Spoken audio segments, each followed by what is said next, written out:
حضرت ابو ہریرہ رضی اللہ تعالیٰ عنہ فرماتے ہیں کہ ایک مرتبہ میں رسول اللہ صلی اللہ علیہ وسلم کے پاس آیا تو ایک صحابی سورہ اخلاص پڑھ رہے تھے. حضور صلی اللہ علیہ وسلم نے سنا تو آپ نے کہا ابو ہریرہ وجبت واجب ہو گئی. میں نے پوچھا حضرت کیا واجب ہو گئی؟ تو رسول اللہ صلی اللہ علیہ وسلم نے فرمایا جنت واجب ہو گئی.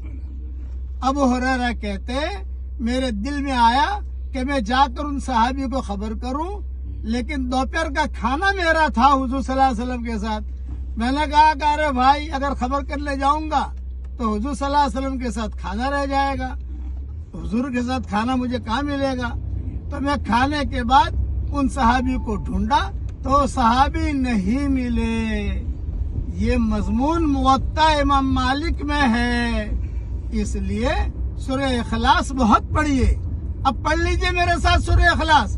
قل هو اللہ احد اللہ الصمد لم یلد ولم یولد ولم یکن لہ کفوا احد. الحمدللہ جنت واجب ہو گئی. میں انگلینڈ سے یہ ریکارڈ کرا رہا ہوں. یہاں سب جگہ بیان میں نے سورہ اخلاص کی فضیلتیں بہت بیان کی ہیں. اللہ تعالیٰ قبول فرمائے اور ہم سب کو بڑی بڑی جنتوں میں اللہ داخل فرمائے. کہیے آمین.